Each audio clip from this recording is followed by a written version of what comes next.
అందరికీ నమస్కారం. ప్రస్తుతం అయితే ఇప్పుడు దేశవ్యాప్తంగా ఒక చర్చ జరుగుతూ ఉన్నది.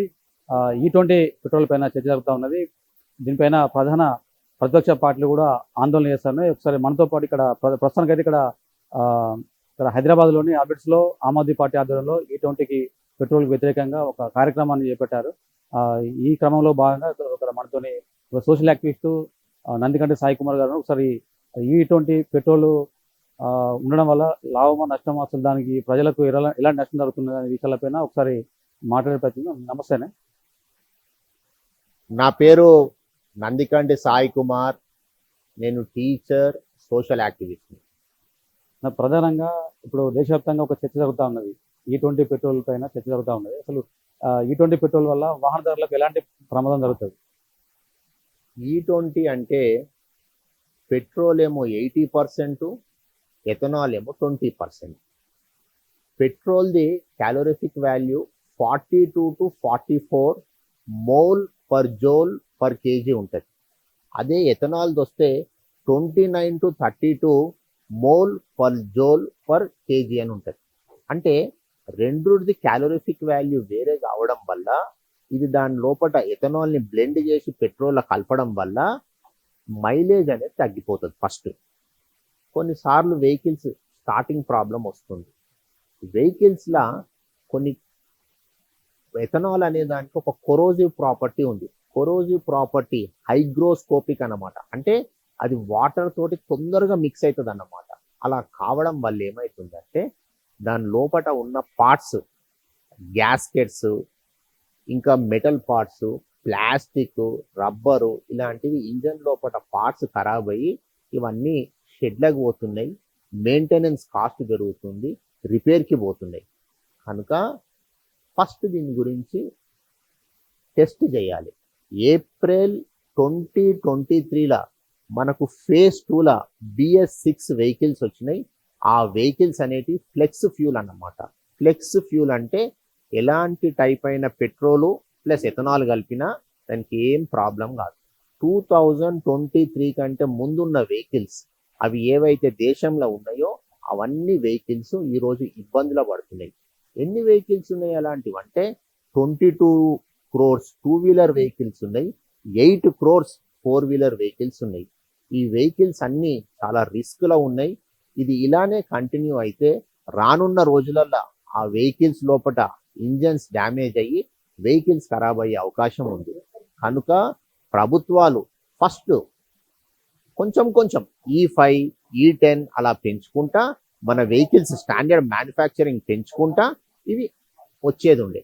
వేరే దేశాలు మనకంటే బాగా డెవలప్ అయిన దేశాలు ఇప్పుడు అమెరికా తీసుకున్నా, కెనడా తీసుకున్నా, స్వీడన్ తీసుకున్నా, ఈవెన్ మన థైలాండ్ తీసుకున్నా, బ్రెజిల్ తీసుకున్నా, వాళ్ళు మెల్లమెల్లగా వాళ్ళ వెహికల్ మ్యానుఫ్యాక్చరింగ్ని మంచిగా దానికి ఫ్లెక్స్ ఫ్యూయల్కి తీసుకొచ్చి మెల్లమెల్లగా పెంచుకుంటా పోయి వాళ్ళు ఈరోజు E85 దాకా కూడా పోయినాయి. కొన్ని వెహికల్స్ E20, E30, E40 కూడా పోయినాయి.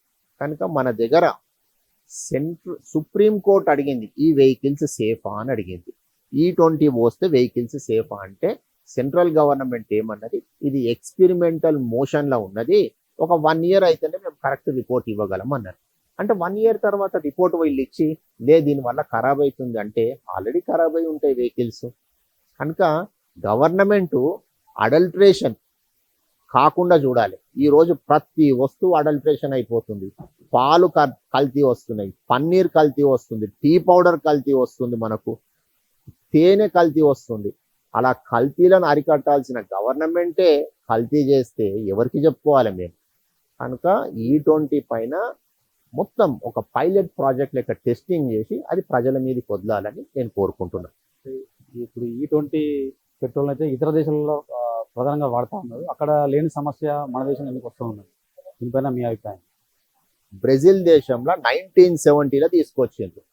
1970 వాళ్ళు E20 తీసుకొచ్చినప్పుడు మెల్లమెల్లగా దాన్ని పెంచుకుంటూ పోయినరు అన్నమాట.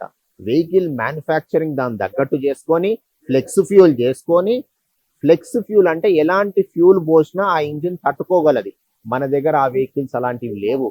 2022 కంటే ఉన్న వెహికల్స్ లోపల ప్లాస్టిక్, రబ్బరు ఉండడం వల్ల ఆ వెహికల్స్ ఖరాబ్ అయిపోతున్నాయి, మైలేజ్ తక్కువిస్తుంది.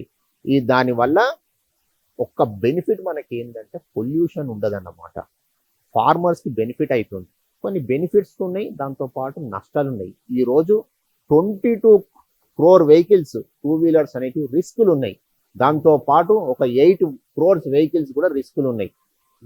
అంటే ఇప్పుడు ప్రధానంగా ప్రస్తుతానికి అయితే ఇక్కడ అంటే భారతదేశ ప్రభుత్వం అంటే బీజేపీ ప్రభుత్వానికి ఇటు తెలంగాణ ప్రభుత్వానికి మీరు చెప్పదలుచుకున్న సందేశం ఏమంటారు?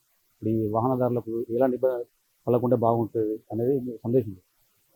ఇప్పుడు ప్రజలకు చాయిస్ ఉండాలి. ప్యూర్ పెట్రోల్ అది E0 లేకపోతే E10, E20 ఇవి అందుబాటులో ఉంచాలి. చాలా పెట్రోల్ బంపులలో ఫోర్స్గా E20 పోసుకోవాలి నువ్వు అన్నట్టు చేసింది. E20 పెట్రోల్ నువ్వు పోసినప్పుడు పెట్రోల్ అనేది 80% ఉంది, ఎథనాల్ అనేది 20% ఉన్నప్పుడు ప్రైస్ కూడా తగ్గించాలి. అరౌండ్ 90 రూపీస్లో ఉండాలి. నువ్వు ప్రైస్ ఎక్కడ తగ్గించలే, E20 అంటున్నావు, మళ్ళీ అదే పాత ప్రైస్ తీసుకుంటున్నావు. మైలేజ్ తగ్గిపోతుంది, మాకు మైలేజ్ తగ్గిపోతుంది, వెహికల్స్ డ్యామేజ్ అవుతున్నాయి. కనుక ఇది చాయిస్ ఉండాలి, ప్రైస్ తగ్గించాలి. ఇది నేను ఇచ్చే సందేశము. మెల్లమెల్లగా అన్ని వెహికల్స్ అట్లా చేసుకుంటా. ఈవెన్ ఎలక్ట్రిక్ వెహికల్స్ని ఎంకరేజ్ చేయి, ఎలక్ట్రిక్ వెహికల్స్ కొనుక్కుంటట్టు చేయండి. దానివల్ల గ్రీన్ ఎనర్జీ ఉంటుంది, పొల్యూషన్ లెవెల్స్ తగ్గిపోతాయి. ఈ విధంగా గవర్నమెంట్ మీడియా ముందుకు వచ్చి మాట్లాడాలి, చెప్పాలి. ఇట్లా 2022 కంటే ఉన్న వెహికల్స్ ప్రాబ్లం వస్తున్నాయి, దాని గురించి ఓపెన్గా చెప్పాలి, ప్రజలకు చెప్పాలి. వాళ్ళకు మంచి పెట్రోల్ పోయినట్టు వాళ్ళకు అందుబాటులో ఉంచాలి. మంచి పెట్రోల్ చాలా తక్కువ పెట్రోల్ పంపులలో దొరుకుతుంది. దాన్ని XP అంటారు, దాన్ని E0 అంటారు. దాని కాస్ట్ కూడా పెంచినరని తెలిసింది. దాని గురించి మాట్లాడాలి.